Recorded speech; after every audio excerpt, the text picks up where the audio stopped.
ॐ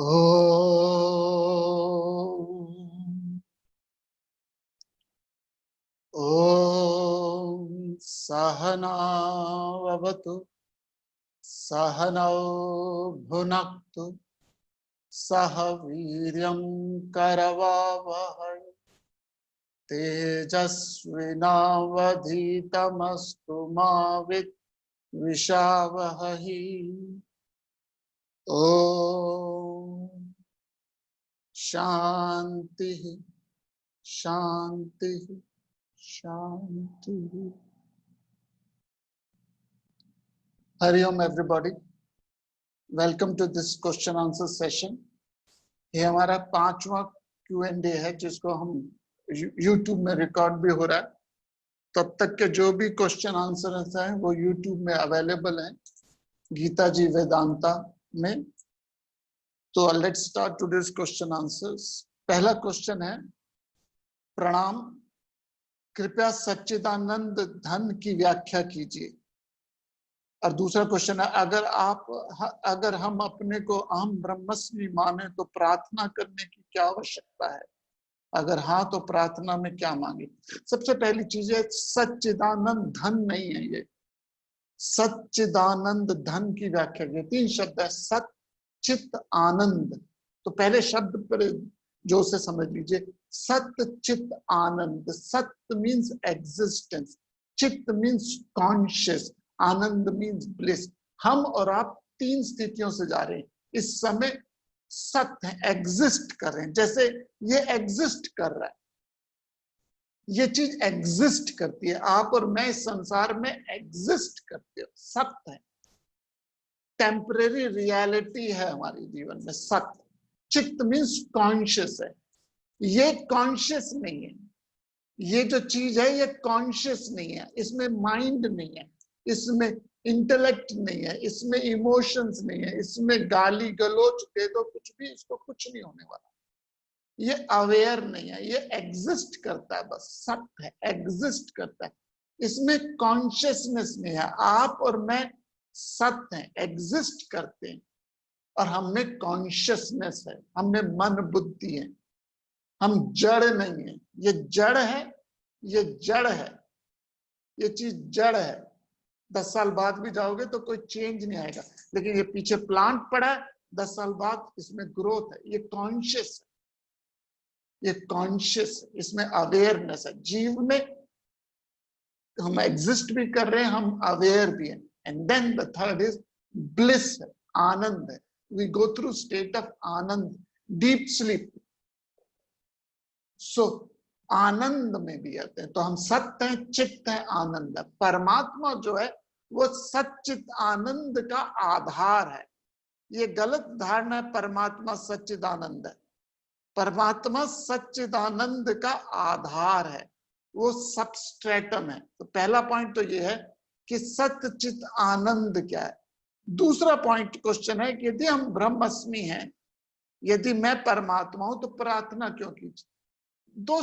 इस आज की इस डिस्कशन में 2 पॉइंट हमेशा आएंगे। काफी क्वेश्चन है इस टॉपिक पे। वो है, don't change your level, please be in your level. जब आप सेल्फ रियलाइज्ड हो जाएंगे तब आप कह सकते हो अहम ब्रह्मस्मि। अभी मैं ब्रह्म नहीं हूं, अभी मैं शिवेंद्र नागर हूं, नाम रूप है मेरा। सेल्फ रियलाइजेशन के बाद ब्रह्म आ जाएगा, तब मैं कह सकता हूं ब्रह्मस्मि। अभी मैं कहूंगा अहम ब्रह्मस्मि तो ये धोखा है। इसलिए कोई भी ब्रह्म ज्ञानी व्यक्ति ये नहीं घूमता फिरता कहता है अहम ब्रह्मस्मि, अहम ब्रह्मस्मि। यदि वो कह रहा है अहम ब्रह्मस्मि तो वो अहम ब्रह्मस्मि नहीं है। क्योंकि जो जाग गया वो किसको बताएगा कि मैं जाग गया, और जो जागा उसको पता है मैं जागा हूं। हम कमरे में 10 आदमी सोए हुए हैं, आप जाग गए, अब आप दुनिया को थोड़ी बताओगे मैं जाग गया, मैं जाग गया। जो सोए हुए हैं उनको पता नहीं चल सकता कि आप जागे हो, और जो जागा हुआ है उसको बताने की जरूरत नहीं। हाँ, तो प्रार्थना किस लिए की जाती है? प्रार्थना 4 लेवल पे की जाती है। कुछ लोग पैसे के लिए प्रार्थना करते हैं, जो खराब है। कुछ लोग मन और बुद्धि के लिए, मन के लिए प्रार्थना करते हैं, घर में शांति हो, घर में सुख समृद्धि शांति है, ये प्रार्थना करते हैं। कुछ लोग इंटेलेक्चुअल क्यूरियोसिटी को एक्वायर करने के लिए प्रेयर मीन्स परस्यू करते हैं। प्रार्थना का मतलब परस्यू करते हैं। और जो ब्रह्म ज्ञानी व्यक्ति है वो परमात्मा को प्राप्त करने के लिए परस्यू करता है। इसलिए उसके जो भजन होंगे वो ये नहीं होंगे मां मुरादा पूरी कर दे हलवा मांटो। उसकी प्रार्थना ऐसे नहीं होगी 5 रुपये दी अरदास मां दे चरना विच आज एक दे लख बनाई आज, ये प्रेयर नहीं होगी। फिर उसकी प्रेयर कैसे होगी? अहम निर्विकल्पो निराकार रूपा चिदानंद रूपा शिवोहम। फिर वो प्रेयर होगी कि मैं वही हूं, मैं वही हूं। मेरा मकसद क्या है? उस परमात्मा से जुड़ना। दूसरा क्वेश्चन है, Hare Krishna Guruji, lord Krishna incarnated as a god of the earth rather whole universe. Is not inconceivable that the Supreme may be concerned only with the one smallest part of the planet originated in Mathura, converted into North India territory, while the universe is so.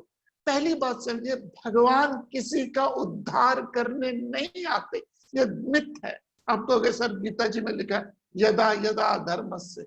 मैं दोबारा repeat करता हूं, यदि उस श्लोकों को पढ़िए, आप सुनिए, जहां डिमांड है वहां सप्लाई है। अब ये दिमाग से मत लीजिए भगवान इस संसार में आया दुनिया का उद्धार करने। यदि दुनिया का उद्धार करने परमात्मा आते तो परमात्मा तो सबसे ज्यादा फेलियर है। यदि परमात्मा संसार का उद्धार करने आ रहे हैं तो परमात्मा से बड़ा तो फेलियर कोई है नहीं, क्योंकि इतने आने के बाद भी, इतने नबी आने के बाद, इतने पीर पैगंबर आने के बाद भी दुनिया तो वैसी की वैसी है ना। परमात्मा या सेल्फ रियलाइज्ड व्यक्ति या ब्रह्म ज्ञानी व्यक्ति नदी की तरह, जिसको चाहत होगी वहां से पानी ले लेगा, डिमांड होगी तो सप्लाई होगा। यदि उनमें ये इच्छा है कि मैं दुनिया का सुधार करूं तो वो प्रभु नहीं है। क्यों? क्योंकि उनमें इच्छा है, और जब इच्छा है तो परमात्मा नहीं। तो भगवान सेल्फ रियलाइज्ड, हर इंडिविजुअल भगवान है। हर व्यक्ति जिसने अपने आप को रियलाइज कर लिया वो भगवान है। और वो जब भगवान हो जाता है तो उसकी प्रेजेंस में एवोल्यूशन होती है। जैसे आप जब मैच्योर हो जाओ तो आपकी प्रेजेंस में आसपास मैच्योरिटी आ जाती है। आप सोचो कि मैं मैच्योरिटी दुनिया में लाऊं, तो ये भगवान संसार में नहीं आते। सेल्फ रियलाइज व्यक्ति भगवान होता है। भगवान संसार में आ रहा है तो इसका मतलब है उसमें इच्छा है, उसमें कामना है। तो सेल्फ रियलाइज्ड इंडिविजुअल होते हैं, जो आप और मैं हो सकते हैं। और आप और मैं इस दुनिया में आए सिर्फ एक ही पर्पस के लिए, अर्थ धर्म काम मोक्ष। तो जो व्यक्ति मोक्ष को प्राप्त हो गया उसकी प्रेजेंस में समाज का उद्धार होता है। आई रिपीट, जितने आप इवॉल्व होंगे आपकी प्रेजेंस में मोरालिटी आती है, आपकी प्रेजेंस में इमोशनल ग्रोथ होती है। सो ये समझ लीजिए, सेल्फ रियलाइज्ड इंडिविजुअल की कोई डिजायर नहीं है, ना समाज को सुधारने की डिजायर, ना समाज को उद्धार करने की डिजायर है। यदि ये भी है तो वो भी कामना है। सेल्फ रियलाइज व्यक्ति के प्रेजेंस में एवोल्यूशन होती है, उसके प्रेजेंस में होती है। सोने की डिजायर नहीं है कि मैं कंगन बनूं, बाली मंदिर मुद्री बनूं। सोने की डिजायर नहीं है मुझे अर्श में डालो या फर्श पे डालो, लेकिन सोने की प्रेजेंस में उसकी वर्थ बढ़ती है। सो हम सबके दिमाग में ये धारणा गलत है, ऊपर से कोई आएगा और मेरा उद्धार करेगा। यही एक धारणा ने हमें पंगुम बना दिया। यही एक धारणा ने हमें पंगुम बना दिया कि कोई और आएगा मेरा उद्धार करेगा, मेरा बेटा आके मेरा उद्धार करेगा, मेरी बहू, मेरा दामाद आके मेरा उद्धार करेगा, मेरे पति मेरा उद्धार, गवर्नमेंट उद्धार करेगी। दिस इज अनदर पंगा। सरकार मेरा उद्धार करेगी, जॉब से मेरा उद्धार होगा। कभी नहीं होगा, कभी भी नहीं होगा। The best of the best countries, government में लोग कार्डबोर्ड बॉक्स में सोते हैं। The best of the best countries में अंदर भी, जहां पे जीडीपी 10% ग्रोथ कर रही है, जहां का इंफ्रास्ट्रक्चर बहुत बढ़िया, जहां की सोसाइटी में बहुत स्ट्रॉन्ग वैल्यूज है, वहां का में भी समाज में लोग कार्डबोर्ड बॉक्स में सोते हैं, सड़कों पे लेटे होते हैं। I can show it to you. The best countries in the world are European, Scandinavian countries. और वहां पे क्या हो रहा है आपको मुझे बताने की जरूरत नहीं है। सो ये सोच लेना कि सरकार मेरा उद्धार करेगी, मेरे बच्चे मेरा उद्धार करेंगे, मेरी जॉब मेरा उद्धार करेगी, भगवान मेरा उद्धार करेंगे, ये सबसे बड़ी नालायकी है। एक ही व्यक्ति भगवान कहते हैं आपका उद्धार कर सकता है, एक ही व्यक्ति आपको बर्बाद कर सकता है, एक ही मित्र है और वो आप खुद। तो ये सोच लेना कृष्ण आए थे मथुरा में और उन्होंने उद्धार किया। नाउ कृष्ण मथुरा में आए, कंस को मारने आए, उनकी वो ऑब्लिगेटरी ड्यूटी थी, उन्होंने ऑब्लिगेटरी ड्यूटी करी, लेकिन उसकी ऑब्लिगेटरी ड्यूटी से उन्होंने ये नहीं किया कि वो संसार में पूरी तरह से मोरालिटी, उनके समय में मोरालिटी, उनके समय में भी अराजकता थी। सो प्लीज, कृष्ण जी के जाने के बाद भी अराजकता खत्म नहीं हुई, राम जी के जाने के बाद भी अराजकता खत्म नहीं हुई। हाँ, उनकी प्रेजेंस में कुछ लोग जो चाहते हैं, यदि आपके घर में कोई व्यक्ति बहुत ज्यादा इंटरेस्टेड हो एथलीट्स का, योगा का, एक्सरसाइज का, तो उसकी प्रेजेंस में आपको इंथुजियाज्म आ जाता है। आप घर पे देख लीजिए, सपोज आप योगा फ्रीक हो, घर पे आप योगा फ्रीक हो, लेक्चर देते हो, प्रवचन देते हो, योगा करो योगा, सारे घर के लोग योगा करते हैं क्या आपकी प्रेजेंस में? यदि कोई करना चाहे तो जी सकते, लेकिन दूसरा लोग नहीं आएंगे। तीसरा क्वेश्चन है, चैप्टर नंबर 18 श्लोक नंबर 23 में सात्विक कर्म बताया गया, तो उसमें कहा गया entire life you can just be spend devoted to obligated duty.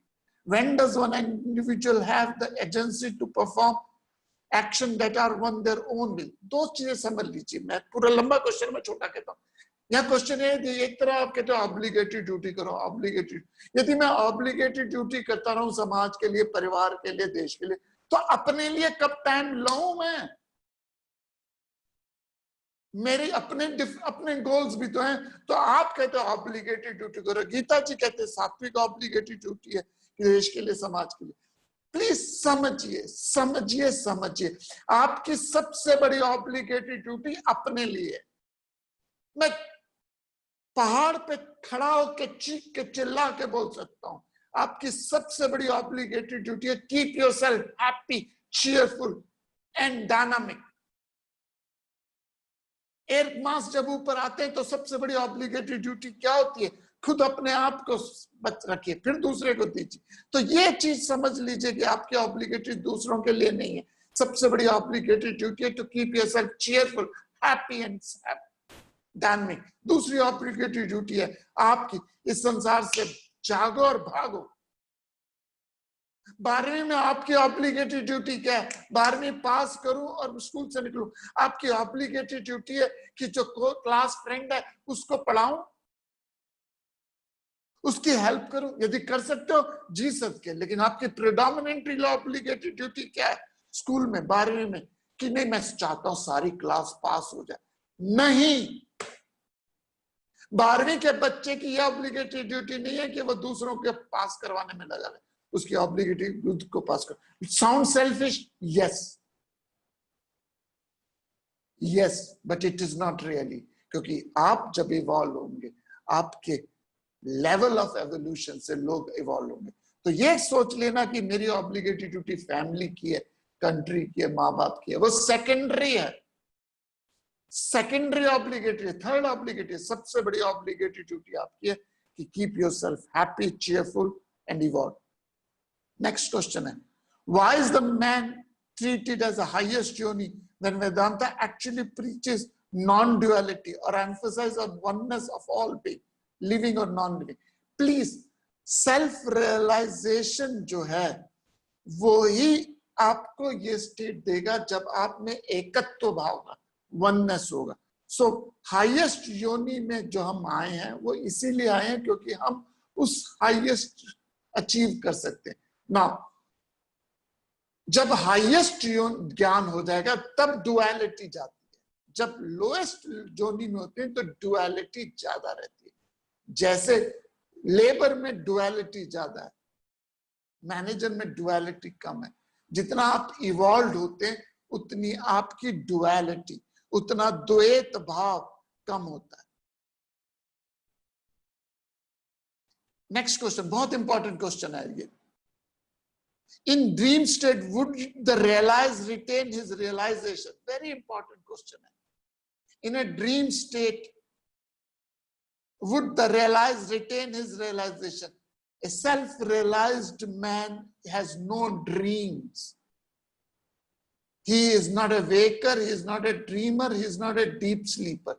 When you conquered, when you exhaust your waking dreams, deep sleep, when you catapult yourself from the waker, dreamer, or deep sleep, thereafter there is no dream, there is no deep sleep, there is no waking world. So when there is no dream, how can he is aware of the realization? So self-realized आदमी के ना waker होता है, ना dreamer होता है, ना deep sleeper होता है. Do you say the self-realized आदमी को dream आते हैं? यदि उसमें dream आते हैं तो self-realized नहीं है. ये बहुत key point है. How do you know that your self-realized? Dream बहुत ज्यादा आते हैं तो self-realization नहीं है. ये बहुत thumb rule है. क्योंकि dream कब आते हैं आपको? जब undigested waker thought होते हैं. जब वेकर के अनडाइजेस्टेड थॉट होते हैं तभी ड्रीम आएंगे. तो जब थॉट अनडाइजेस्टेड है तो इसका मतलब सेल्फ रियलाइजेशन नहीं है. Man minus thought is equal to self realisation. So ये धारणा गलत है कि ड्रीम होता है सेल्फ रियलाइज आदमी में. सेल्फ रियलाइज आदमी में कोई ड्रीम नहीं आता. Next question, how important is to learn Sanskrit to understand Gita ji? Sanskrit learning is a conducive for self-realization. Sanskrit learning is conducive for understanding Bhagavad Gita, but it is not the cause. दुनिया में लाखों करोड़ों self-realized हैं जिनको संस्कृत भाषा का कोई ज्ञान नहीं था. संस्कृत भाषा ज्ञान में हो तो समझ जल्दी आ जाती है, but it's not a cause. Just because you know Sanskrit, it doesn't mean कि आपको self-realized. जैसे रत्नागिरी एरिया की जो जगह है वो अल्फांसो मैंगो के लिए कंड्यूसिव है, लेकिन रत्नागिरी के एरिया में अब नीम का पेड़ लगा दोगे तो अल्फांसो मैंगो नहीं आएंगे. कंड्यूसिव है, कारण नहीं. नेक्स्ट क्वेश्चन है, Hariom, why most of the people go through physical pain before death? ये लॉ नहीं है. ज्यादातर लोग, क्वेश्चन है कि मरने से पहले पेन में जाते हैं ना. मृत्यु में एक्चुअल में पेन नहीं है, मृत्यु का विचार पेनफुल है. ज्यादातर लोग तो सोए सोए चले जाते हैं. तो दुख जो यदि कोमा में है कोई तो वो दुखी नहीं है. यदि कोई कोमा में है, एनेस्थीसिया में, तो वो दुखी नहीं है, उसके परिवार वाले दुखी हैं.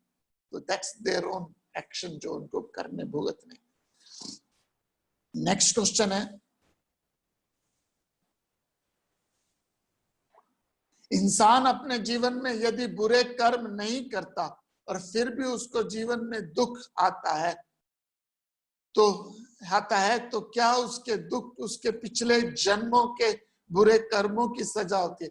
प्लीज समझिए, just because you are going through sorrow it doesn't mean आपने गलत कर्म किए हैं. I repeat, just because you are going through the one of the बहुत अमीर घर में बड़े सुख समृद्धि में पैदा हुए, इसका मतलब ये नहीं है कि आपने अच्छे कर्म करें.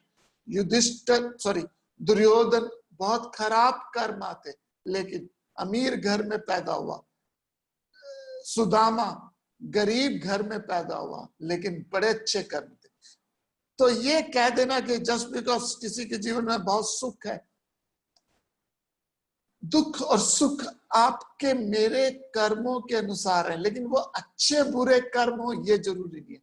क्योंकि कई बार दुख आदमी को अध्यात्म की तरफ लाता है, कई बार दुख आदमी को अध्यात्म से दूर करता है, कई बार सुख आदमी को अध्यात्म की तरफ लाता है, कई बार दुख अध्यात्म की तरफ से हटाता है. सो ये कह देना कि दुख और सुख आदमी के अच्छे कर्म है. हाँ, आदमी अपने जीवन के सुखों को कैसे अपलिफ्ट करता वो उसके कर्म है, अपने सुख दुख से कैसे डाउन टर्न करता वो उसके कर्म है. एक ही तो कहानी सुनाते हैं, बड़ी प्रसिद्ध कहानी है. दो भाई थे, एक बहुत ही अमीर था, एक बहुत ही गरीब था. एक के जीवन में बड़ी किल्लत थी, बड़ी तकलीफ थी, और एक बड़ा समृद्ध था. जो किल्लत वाले दुखी भाई से पूछा गया कि तेरा बुरा हाल कैसा है, तो कहने लगा मेरे पिताजी अल्कोहलिक थे, उधार लेते थे, सारी जिंदगी उन्होंने शराबे पी, जुआ खेला, व्यभिचारी थे, वही देखा तो वही जीवन में पाया। दूसरा जो बहुत ही समृद्ध और सक्सेसफुल हो गया था भाई, उससे पूछा कि तेरी इस पतन का कारण क्या, तो कहने लगा मेरे पिताजी उम्र भर शराबी थे, कबाबी थे, व्यभिचारी थे, अल्कोहलिक थे और उधार लेके जीते। मैंने संकल्प लिया कि मैं ऐसे नहीं बनूंगा। दोनों के जीवन में एक ही घटना घटी, लेकिन एक के विवेक ने उसको कैसे लिया, नेक्स्ट क्वेश्चन है, यह पश्यति सह पश्यति, इस पे बताइए। देखिए, जैसी दृष्टि वैसी सृष्टि। यदि आपके दिमाग में नेगेटिविटी है तो आप नेगेटिविटी देखोगे, यदि आपके दिमाग में पॉजिटिविटी है तो पॉजिटिविटी देखोगे। यदि आपके दिमाग में अध्यात्म है तो कण कण में अध्यात्म दिखेगा, और घर व्यापार है तो हर जगह व्यापार दिखेगा। तो यह पश्यति सह पश्यति, तो जैसी दृष्टि वैसी सृष्टि। नेक्स्ट क्वेश्चन है, what does Gita ji says about the abandoning obligatory duty for higher purpose or a cause? Like if Siddhartha had not left his obligatory duty, then he would have become Gautam, have not become a Gautam Buddha. Please elaborate. मैं दोबारा repeat कर रहा हूँ, obligatory duty आपकी सिर्फ एक ही है, वो है प्रभु से जुड़ना, और वो हर कर्म जो आपको परमात्मा की तरफ ले जाए वो आपकी ऑब्लिगेटरी ड्यूटी है। तो बुद्ध की ऑब्लिगेटरी ड्यूटी थी कि वो सेल्फ रियलाइजेशन करे, और सेल्फ रियलाइजेशन के लिए उसके लिए घर छोड़ना जरूरी था। अर्जुन की ऑब्लिगेटरी ड्यूटी थी सेल्फ रियलाइजेशन थ्रू कर्मा, तो उसने अपने कर्मा करो।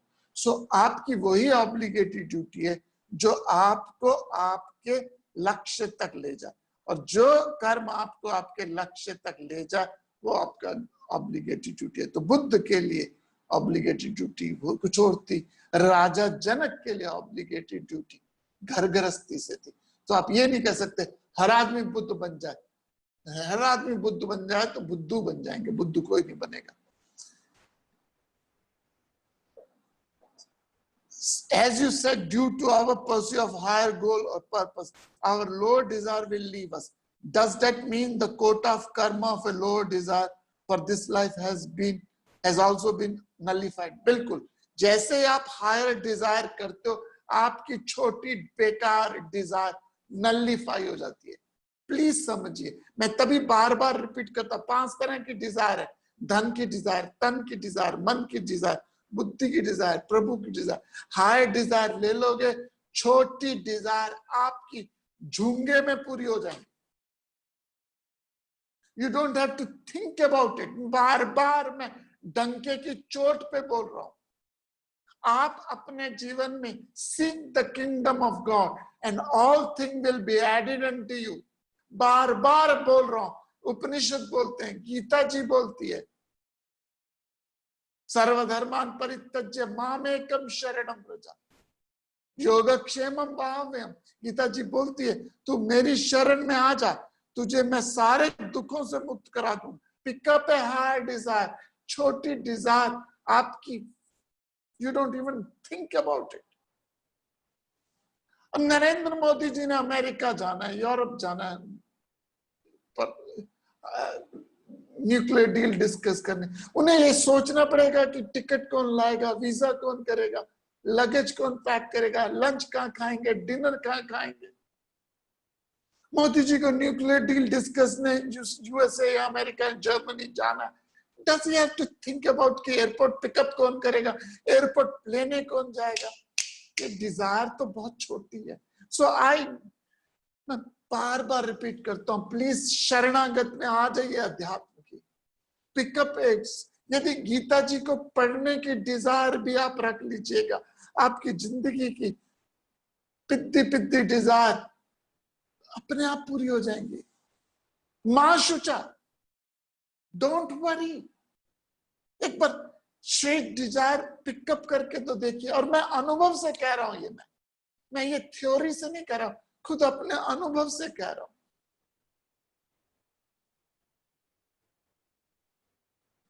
बहुत उदाहरण है जीवन के, बट अपने उदाहरण नहीं देने चाहिए लाइफ को। लेकिन आपको मैं अनुभव से कह रहा हूं, नाशुदा, डोंट वरी। अब छोटी छोटी पिद्दे पिद्दे कर्मों से आप मुक्त हो जाएंगे। जैसे रेगमार लेके गहरे स्क्रैच में, लकड़ी में काफी सारे स्क्रैचेस हैं, घाव, रेगमार लेके आप गहरे स्क्रैच में मारना शुरू कर दीजिए, छोटे छोटे स्क्रैच अपने आप चले जाएंगे। आचार्य जी, my question is, today's session is, which event of individual existence from birth to death is most important? It is birth, its lifespan, or death? Life is the history, past is the history, future is the mystery, present is the gift. I repeat, तो आपके लिए सबसे important है present, past नहीं, future नहीं। Birth हो गया, death कब होगी पता नहीं। Past is the history, future is the mystery. So आपके लिए सबसे इंपॉर्टेंट है अभी जो हो रहा उसको कैसे इंडिविजुअल किया जाए। नेक्स्ट क्वेश्चन, आप ये आपसे जानने है कि इंसान के पिछले जन्म के कर्म तो फल उसे इसी जन्म में मिलता है। ये बहुत कॉमन क्वेश्चन है। पिछला जन्म का मतलब ये नहीं है कि मृत्यु जन्म से पहले। यदि 7:25 हुए तो 7:24 आपका पिछला कर्म है। Why do we go through the past जन्म? पिछला कर्म, जन्म का मतलब है 7:25 हुए तो 7:24 में जो आपने किया उसको भगवान भी नहीं बदल सकता। Even God can't change it. और 7:25 हुए, 7:35 में क्या होना है, वक्त के गर्भ में क्या छुपा है, nobody knows। 5 मिनट बाद अर्थक्वेक आ जाए, डू यू नो? अब बैठे हो आराम से, 5 मिनट बाद भूकंप आ जाए, 5 मिनट तो बहुत, 5 सेकंड बाद भूकंप आ जाए, do you know? So why do we worry? So हम सबके पास जो वर्तमान है वो इंपॉर्टेंट है। सो पास्ट के कर्म का जो है वो वर्तमान में आइए। तो पास्ट का मतलब ये नहीं पिछले जन्म का। सर, आपने कहा था कि मनुष्य योनि में ही मोस्टली जन्म लेते हैं और पशु पक्षी भी इवॉल्व होकर मनुष्य योनि में ही आते हैं। सर, फिर ये जो वायरस है, फंगस है, कीड़े मकोड़े हैं, ये किस जन्म में लेते हैं? और ये इवॉल्व होके पहले जानवर बनते हैं या फिर सिद्ध मनुष्य? देखिए, ह्यूमन एवोल्यूशन जो है वो एक जर्नी है, स्कूल की जर्नी की तरह कहता हूं मैं इसको। तो जो भी मांस, मछली, चिकन, मटन खाते हैं, जो भी मांस, मछली, चिकन, मटन खाते हैं, वो अभी मनुष्य योनि के पहले स्टेट में। I am sorry but that's true. ऐसे है जैसे एक आदमी जिंदी छिपकली खाता है, मर गया होगा पता नहीं, बहुत पुरानी बात है। तो इसका मतलब क्या है, वो अभी एनिमल योनि से ह्यूमन योनि की पहली क्लास में आया। और जो ब्रह्म ज्ञान की बात कर रहा है, जो सेल्फ रियलाइजेशन की बात सोच रहा है, वो 12वीं में। जैसे 12वीं का बच्चा ही स्कूल छोड़ने की सोचता है, नर्सरी का बच्चे को भी स्कूल छोड़ने की तो बहुत अभी दूर है। सो हम इवॉल्व होते हैं। तो मनुष्य योनि भी एक स्पेक्ट्रम है, एक स्पेक्ट्रम है। जो मर्डर की सोच रहा है, जो बैंक रॉबरी की सोच रहा है, जो किसी के कत्ल करने की सोच रहा है, वो अभी किस योनि में है? जो रिश्वत की सोच रहा है, जो लूट की सोच रहा है, अभी दिल्ली दूर है। तो मनुष्य योनि में भी रेंज है। तो जानवर योनियों में भी अमीबा है, सिंगल सेल है, लाइफ तो उसमें भी है। अब सिंगल सेल है, डार्विन की थ्योरी आती है यहाँ पे। सबसे पहली लाइफ कहां में मिली? मछली में मिली, फिश में मिली, फिर इवॉल्व होती है, फिर इवॉल्व हो रही है। सो ये जो जानवर योनि है, मनुष्य योनि के पहले की योनि है। मनुष्य योनि में भी एवोल्यूशन होती है। तो जो भी दुराचारी है, ग्रॉस एक्टिविटी कर रहे हैं, मैं तो एग्जाम्पल भी नहीं दे सकता, इतने इतने ग्रॉस, डेड बॉडी के साथ संभोग कर लेते हैं लोग। अब किस तरह की मेंटालिटी ह्यूमन बॉडी में है वो? तो इसका मतलब अभी दिल्ली बड़ी दूर है। सो एवोल्यूशन हो रही है, तो वो पहले मनुष्य जोनि में आएंगे और मनुष्य जोनि में आते। नारायण नारायण श्री नारायण। क्वेश्चन है, could you share some key rules to become गुणातीता? This is the question. The question ये है गुणातीत कैसे बना जाए। ये जानवर जोनी वाले में अभी थॉट ही कहाँ है गुणातीत बनने की।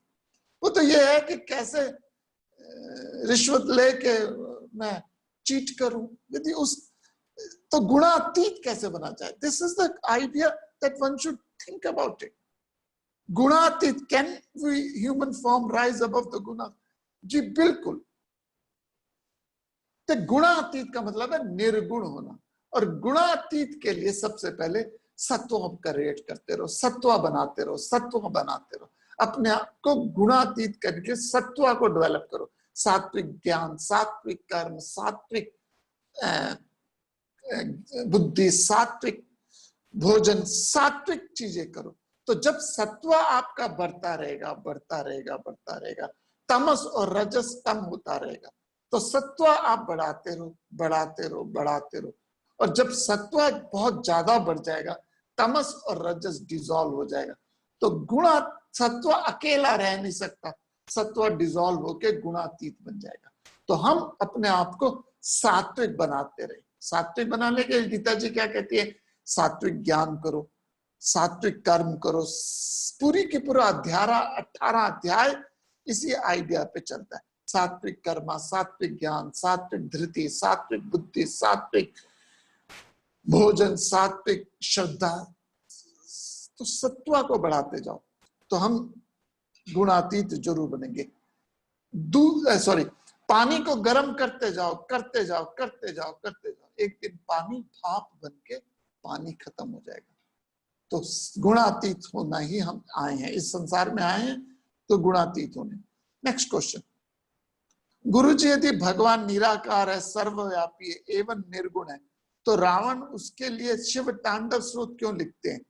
उनके गुणों गान के लिए, उनको गुणों का गान करते हैं, उनके शरीर पर वस्त्र, माला, गंगा, अर्धचंद्र की व्याख्या करते हैं।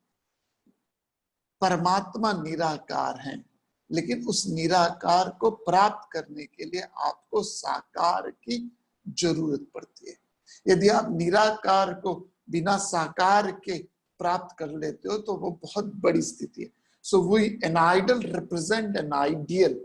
जैसे राष्ट्र एक निराकार है, राष्ट्र का कोई रूप नहीं है, राष्ट्र भक्ति का कोई रूप नहीं है, लेकिन जब आप राष्ट्रीय ध्वज देखते हो तो आपके मन में यक बयक देशभक्ति आती है। मैंने अनुभव से बताता हूं, मैं साल भर 1985 के समय की बात है, 1985 में साल भर में स्विट्जरलैंड में जिनेवा में के पास रहा और पूरे साल मैंने हिंदी नहीं बोली। वहां पे इंडियन बहुत कम था, अब तो बहुत ज्यादा हो गए। और मैं ज्यूरिक में गया, 1985 की बात कर रहा हूं, अपने जीवन की घटना की अनुभव कर रहा हूं। इंडियन नजर नहीं आते थे उस समय कुछ भी। और एक सड़क से गुजरा मैं और वहां पे मैंने एक वैन देखी जिस भारत का नक्शा, भारत का झंडा बना हुआ है, अग्रवाल ग्रोसरी स्टोर लिखा हुआ था। आई फील सो गुड, मुझे इतना अच्छा लगा वो देख के। अग्रवाल, शायद अभी भी है ज्यूरिक में अग्रवाल ग्रोसरी स्टोर। इतना अच्छा लगा, क्यों लगा? आई फेल्ट इंडिया देखा, इंडिया का एक वैन में लिखा हुआ। So idol represent an ideal, so we need an idol. Without an idol, if you can be a country conscious, hats off to you. लेकिन जब आप राष्ट्रीय ध्वज देखते हो, भारत का झंडा देखते हो, जनगण मन देखते हो, तो आदमी को उस विचार पे आता है। तो शिव तांडव में उन्होंने, रावण ने भी किया, कई संतों ने किया, तुलसीदास जी ने किया, सूरदास ने भी किया, रामदेव जी ने, कईयों ने भगवान की गुणगान किया। ठुमक चलत रामचंद्र बाजत पैजनिया। यदि तुलसी की कल्पना देखिए तो बड़े श्रृंगार किया। तो idol represent an ideal. How to, next question, how to improve one's intelligence with reference to spirituality? Spirituality में इंटेलिजेंस और इंटेलेक्ट में फर्क है। इंटेलिजेंस स्पिरिचुअलिटी में इंपॉर्टेंट नहीं है, इंटेलेक्ट होना चाहिए। दोबारा से, intelligence is the worldly phenomena. You may be very intelligent with relation to Bhagavad Gita, you may have कंठस्थ भगवत गीता में बड़े इंटेलिजेंट हो, लेकिन इसका मतलब ये नहीं है कि आपका इंटेलेक्ट स्ट्रांग है। I know, Banaras Hindu university में मैं गया लेक्चर देने, बनारस हिंदू यूनिवर्सिटी में लेक्चर देने गया, वहां पे BHU में सेंटर में मदन मोहन मालवीय जी का संस्कृत भवन है, जहां खुद वो हर संडे को गीता जी में प्रवचन देते थे। पूरा कॉन्सेप्ट जो था वो ये था कि गीता जी लेक्चर तो हर संडे को होता था। तो मुझे बुलाया गया वहां पे BHU में, और वहां पे बच्चे आए, उन्होंने कंठस्थ करी हुई उल्टी भगवत गीता, 18वां अध्याय का 78वां श्लोक, 77 श्लोक। इंटेलिजेंस है, इंटेलेक्ट नहीं है, इंटेलेक्ट नहीं है। सो गीता जी इंटेलिजेंस की बात नहीं करती, गीता जी इंटेलेक्ट डेवलप की बात करते हैं। और इंटेलेक्ट डेवलप होने वाले व्यक्ति को ये पूछो, यदि आप मुझसे पूछो 7वें अध्याय का 38वां श्लोक कौन सा, आई डोंट नो। इस समय यदि आप पूछो कि 8वें अध्याय का 12वां श्लोक कौन सा, आई डोंट नो, मैंने मेमोराइज नहीं करी हुई। लेकिन यदि आप वर्स बता दो तो मैं उसको एक्सप्लेन कर सकता हूं। सो इंटेलिजेंस कैसे बढ़ती है, जब आप इसलिए पढ़ते हो कि मुझे इससे इवॉल्व होना है, मुझे ये, it's not the length of the study but the depth of the study which matters. तो उसको लिबरल होके पढ़िए। एक आइडिया जो भी आपको हिट करता है, जो भी आपको हिट करता है आइडिया, उसको जीवन में अंगीकार कीजिए, आपके जीवन में आ जाएगा। आप अपने को सीजन में बताया था कि सोल्जर जो है, सैनिक जो है, कॉज हायर है। सो कोई ये कंट्री किसी कंट्री पे अटैक करे, like America did on Iraq and kill millions of common people, and American soldier को पता था they are doing for the oil and show American power to the world. Even then they are killing people. Then that is not the bad karma. Same like Chinese army did, they took our piece of land and killed our more than 40 soldiers. Again, it's bad karma or no bad karma, as they are obeying the order. Please समझिएगा,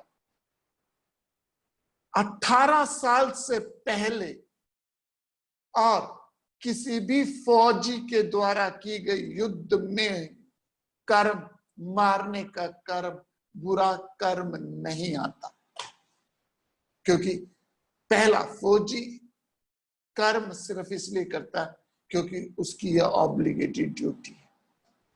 अब general ने गलत decision लिया, government ने गलत decision लिया, that is not his कर्म। अब मैं इसको और आगे एग्जांपल देता हूं।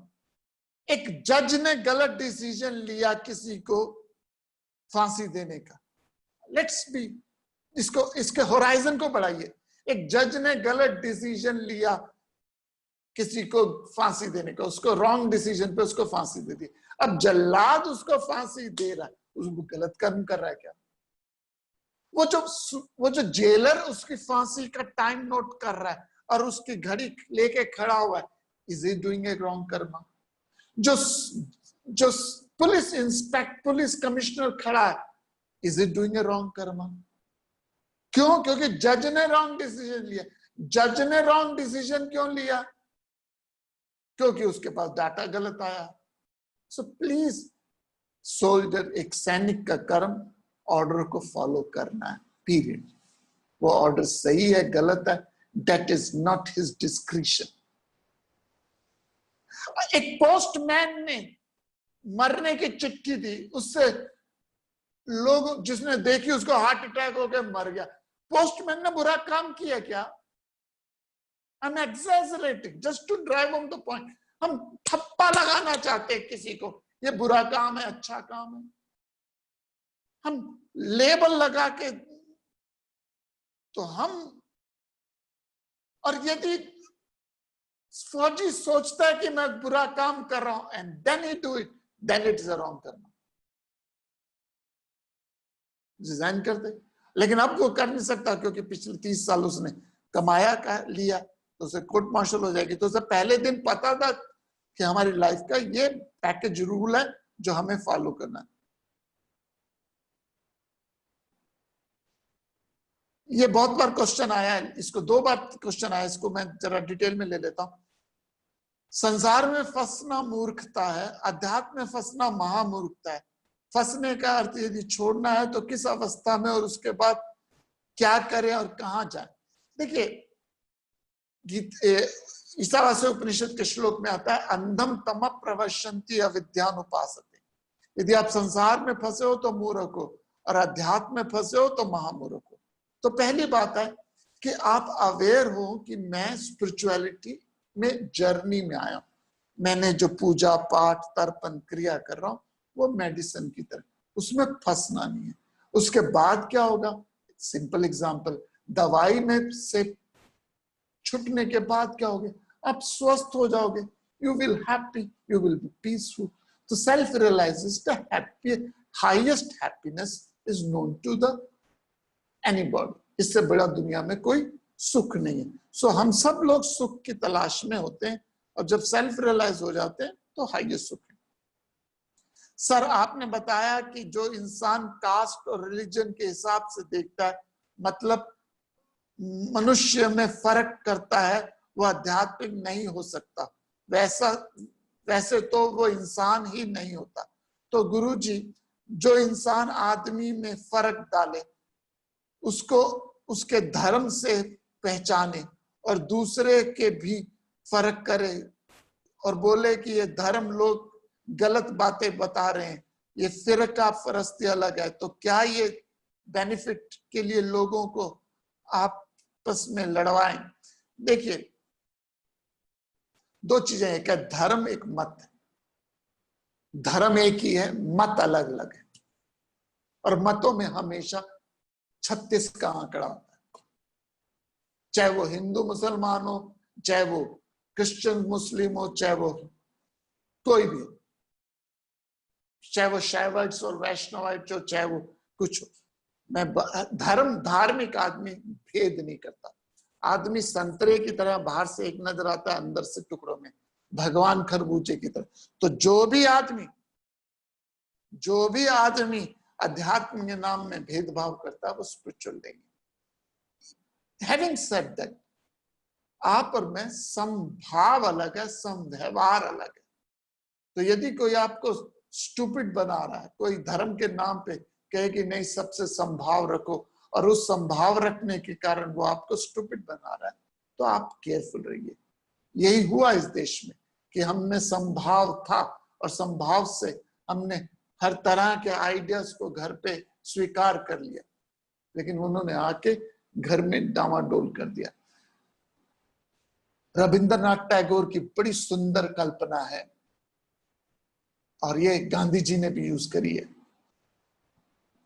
कहते हैं मेरा भारत एक ऐसा देश है जो पहाड़ में एक ऊपर मकान है, जिसकी खिड़कियां खुली हैं, हवा चारों दिशाओं से आए और मेरे घर को ताजगी दे। मैं चारों दिशाओं से हवाओं को बुला रहा हूं, मेरा घर एक खुलादार हवा है, लेकिन ऐसी कोई हवा ना आए जो मेरे घर की नींव को हिला दे। सो संभाव जरूर रखिए। सब धर्मों से संभाव होना चाहिए, लेकिन सम व्यवहार नहीं हो सकता। आपका व्यवहार मर्यादा के अनुसार अलग अलग होता है, और वो आपकी बुद्धि विवेक से करता है। And I don't go to the detail कि कैसा व्यवहार करना चाहिए। रामकृष्ण परमहंस जी की कहानी सुना देता हूं, उससे आपको समझ आ जाएगी। रामकृष्ण परमहंस जी एक गांव में पहुंचे। गांव वालों ने कहा महाराज इस रास्ते से मत जाओ, यहाँ एक बहुत भयंकर सांप है, एक भयंकर सांप है जो डस लेता है। साधु ने कहा मुझे किसी से द्वेष नहीं है, मुझे नहीं प्रॉब्लम। तो साधु जब वहां से गुजरा तो सांप ने साधुत्व को देखा तो प्रणाम किया, कहने लगा महाराज आपके दर्शनों के। इमेजिनरी कहानी है, आइडिया को समझेगा। सांप कहां बोलने वाला? सांप ने प्रणाम किया और कहने लगा, महाराज आपके दिव्य दर्शन हो गए। तो साधु ने कहा, तू क्यों लोगों को डंक मारता फिरता है, लोगों को मारता फिरता है? सब में प्रभु का स्वरूप है, क्यों तू लोगों को मारता है? सांप ने प्रणाम किया, कहने लगा, प्रभु ठीक है। कुछ दिनों बाद साधु का वहीं पे आना दोबारा शुरू हुआ और उसने देखा सांप लहू लुहान पड़ा हुआ है। लोगों ने पत्थर मार मार के उसके लहू लुहान किया हुआ। साधु ने पूछा, ये तेरा कैसे हाल हो गया? तो सांप ने अभी भी नतमस्तक, गुस्से से नहीं, प्रणाम करते बोला, प्रभु आपने ही बोला था सबसे समभाव रखो, तो मैंने सबसे प्रेम भाव रखने की रखी, तो लोगों ने इतने पत्थर मारे कि मुझे लहूलुहान हो गया। साधु ने कहा, मैंने समभाव कहा था, समव्यवहार नहीं कहा था। तो कभी कभी तुझे हिंस कर देना चाहिए था।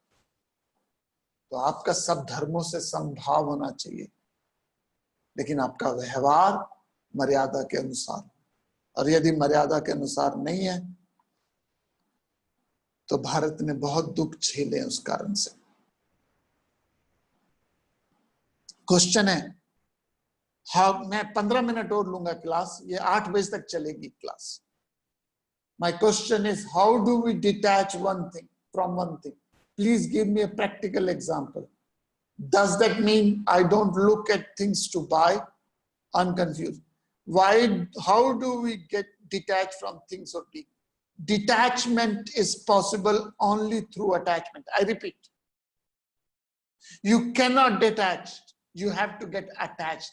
और जब अच्छी चीज से अटैच हो जाओगे तो छोटी चीज अपने आप छूट जाएगी, छोड़नी नहीं पड़ेगी,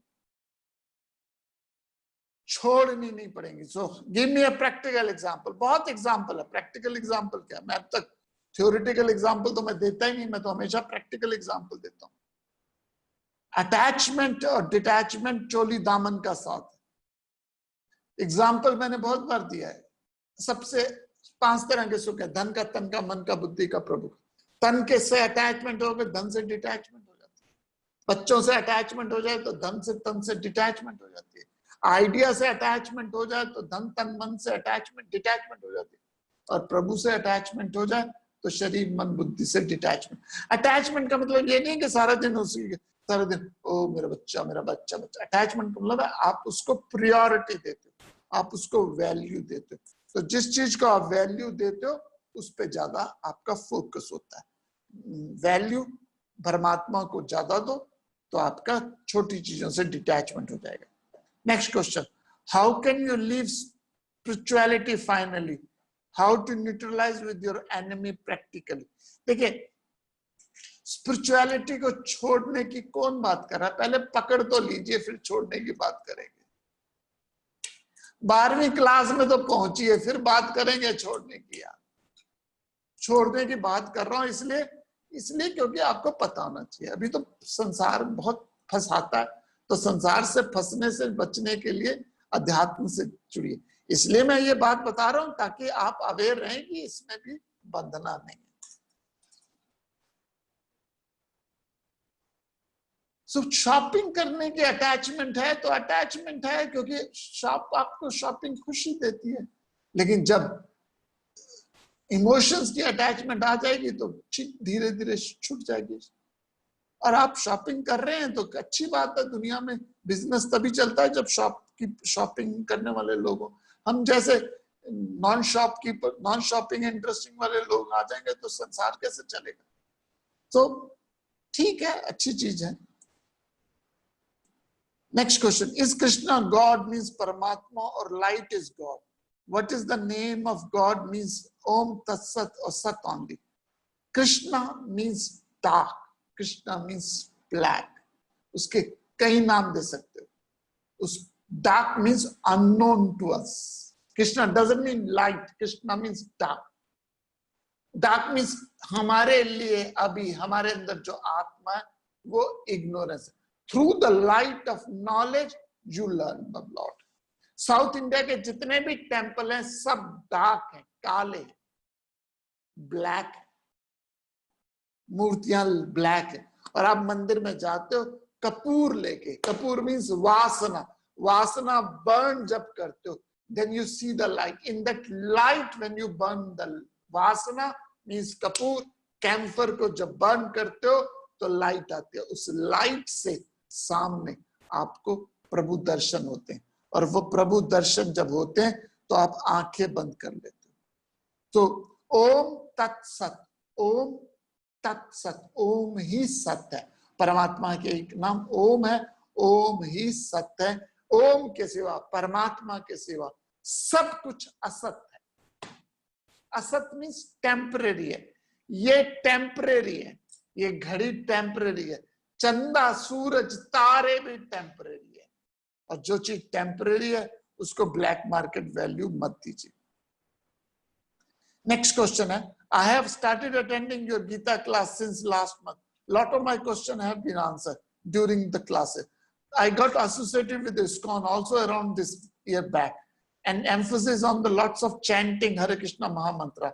I try to do malas every day. Can chanting this Mahamantra can be called step towards spiritualism? Also, since my childhood, I have been Hanuman Bhakta. I also start puja of Kul Devi, Rani Sati, Dadi after got married. Now I am also chanting Hare Krishna mantra, also doing my other path as well. It is okay to do so many varied form of path, or should we stick to one? Please guide me. There's a lot of confusion in my mind. I'm sorry, मैं आपको बहुत भयंकर statement देने जा रहा हूँ. I'm sorry, लेकिन I have to give you a very strong statement. Bulleh Shah की कोट है, एक कुत्ता घर घर फिरे, घर घर कुड़कुड़ होवे. एक कुत्ता घर घर फिरे, घर घर कुड़कुड़ होवे. एक दर्दा हो के रह जावे, ता फिर काम में कुड़कुड़ होवे. गांव का एक कुत्ता जगह जगह घूमता है, हर जगह उसे दुलकती पड़ती है, एक दर का हो जाए तो फिर उसे कोई नहीं करता. सो फॉलो ए पाथ जो आपको इंस्पायर करता है. यदि गीता जी इंस्पायर, यदि चैंटिंग इंस्पायर करते हैं चैंटिंग करो, यदि आपको ज्ञान मार्ग इंस्पायर करता है ज्ञान मार्ग करो, कुछ भी करो, लेकिन करो तो शिद्दत से करो, कंफ्यूज होके मत करो. एक ऑडियो क्वेश्चन है, मैं ऑडियो क्वेश्चन ले नहीं रहा, मैं उसका जस्ट बता देता हूँ कि क्वेश्चन ये है कि एक तरफ आप कहते हो कि अब यदि कोई आदमी गलत है तो उससे युद्ध करो, युद्ध करो. तो परिवार में, घर में कोई आदमी आपको बहुत दुख देता है, बहुत परेशान करता है, तो उसको साथ क्या करे? उससे लड़े, मरे, मारे, पीटे. क्योंकि कृष्ण जी कहते हैं युद्ध करो. अब जब युद्ध करने को कहते हैं तो क्यों नहीं करें हम? लड़े, उससे लड़ो भैया. ये दो तीन जनों ने क्वेश्चन किया कि मेरे परिवार में ऐसा व्यक्ति है जो बड़ा दुराचारी, बड़ा दुख देता है, मुझे बड़ा परेशान करता, मैं क्या करूं उसके साथ? मैं उसके जिंदगी भर झेलता जाऊं, झेलता जाऊं, झेलता जाऊं. देखिए, पहली बात है कि आप जाके उसे मार सकते नहीं, क्योंकि आज से 5000 साल पहले क्षत्रिय के पास राइट था कि वो मार सकता था. आप नहीं मार सकते, आप उससे युद्ध नहीं कर सकते. आजकल के चांसेस उसकी जुडिशरी है, जुडिशरी के पास जा सकते. दूसरी बात है, यदि आप और मैं यदि किसी को बहुत ज्यादा वैल्यू देते हैं ना, तो वो वाली है. और वाली में शक्ति है कि जैसे उसके सामने कोई आता है तो आधी शक्ति वो छीन लेता है उसकी. प्लीज समझिए, यदि आपको किसी से बहुत खुंदक है, बहुत नाराजगी है, बहुत टेंशन है, वो जैसे ही आपके सामने आएगा आपकी लैंग्वेज खत्म, आप घबरा जाओगे, आपको सही गलत बोलना नहीं आएगा. इसलिए यदि उससे युद्ध में जीतना है तो सबसे पहले मन को शांत करना पड़ेगा. अशांत मन कभी भी नहीं जीत सकता, क्योंकि वो जैसे सामने आएगा या आएगी आप घबरा जाओगे, आपकी भाषा बदल जाएगी. अब तो कृष्ण जी ने बिल्कुल बोला युद्ध करो. युद्ध करने का मतलब है कि पहले अपने आप को तो जीतो, उसको तो बाद में जीतेंगे. जब अपने मन में संयम नहीं है, वो सामने व्यक्ति आएगा, कांप जाओगे. आपको प्रिंसिपल के कमरे में भेज दो, आप कांप जाते हो. जिस वाली है ये लोग, ये वाली है, और वाली दुश्मन आपकी आदिशक्ति। इसलिए 7 पेड़ों के पीछे खड़े होकर भगवान राम ने मारा वाली को। ये 7 पेड़ का मतलब क्या? 5 इंद्रियां, एक मन, एक संसारिक बुद्धि। तो सूक्ष्म बुद्धि को पकड़ो और सूक्ष्म बुद्धि को अपने आप को डेवलप करो, अध्यात्म बुद्धि को डेवलप करो, क्योंकि उसका कर्म ही है कि वो आपको संसार में आया आपको उससे मुक्त करवाने के लिए। और यदि आप खुंदक कर करके मर गए, जिस व्यक्ति से आप बड़े खुंदक है और उससे खुंदक खा के आप मर गए और व्यक्ति जिंदा रहा और आप मर गए उसे खुंदक में, वो व्यक्ति आपको मरने के बाद दोबारा फिर मिलेगा जब तक उससे खुंदक न्यूट्रलाइज नहीं करते। यदि आपको किसी से खुंदक है और वो खुंदक आपके अंदर विराजमान है तो आप उसको न्यूट्रलाइज करके जब मरना, नहीं तो वो व्यक्ति दोबारा फिर आपके पल्ले पड़ जाएगा। वो व्यक्ति मिला क्यों? आपको वैराग्य के लिए, आपको डिटैचमेंट करने के लिए। चाहे वो संतान से डिटैचमेंट हो, चाहे वो मकान से डिटैचमेंट हो, चाहे पोते पोतियों से डिटैचमेंट हो, चाहे वो जॉब से, कुछ भी हो। और ये 7 जनों से संबंध है आपका। आपका जान पहचान लाखों, आपकी जान पहचान सैकड़ों लोगों से हो सकती है, लेकिन आपका संबंध 7 और 8 से। और ये 7 और 8 में कोई ऐसा 36 के आंकड़े वाला व्यक्ति मिलता है।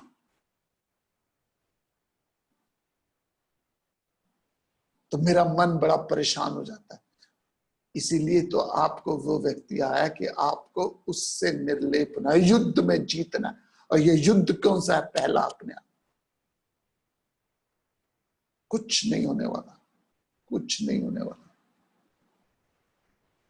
जो भी होना है विवेक से इस्तेमाल करो और अपनी लाइफ को, इतना कोई इंपॉर्टेंट नहीं है आदमी कि आपके मुझे जीवन में वो मेरी रात की नींद खराब है।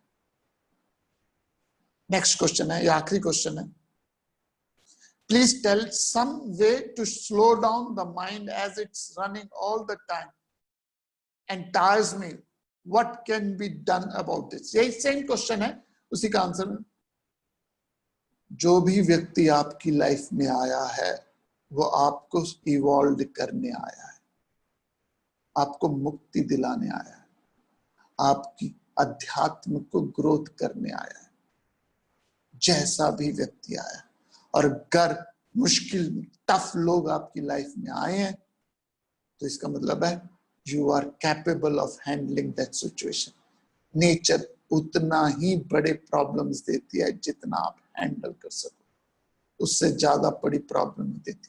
और आप कहते हो कि मुझे जो इंडिविजुअल मिला वो बहुत ही खतरनाक है, तो इसका मतलब आप बहुत स्पिरिचुअली इवॉल्व। कंस जैसा तो नहीं मिला, रावण जैसा तो नहीं मिला, हिरण्यकश्यप जैसा तो नहीं मिला। किसको मिले? इतने दुराचारी लोग जो उसको सॉल्व करने के लिए सक्षम थे। तो जो भी व्यक्ति समाज, परिवार, घर में आपको मिला, वो व्यक्ति आपके स्पिरिचुअल एवोल्यूशन के लिए बेस्ट कंड्यूसिव है। With this we conclude today class. ओम पूर्णमद पूर्णमिदं पूर्णात् पूर्णमुदच्यते पूर्णस्य पूर्णमादाय पूर्णमेवावशिष्यते। ओम शांति शांति।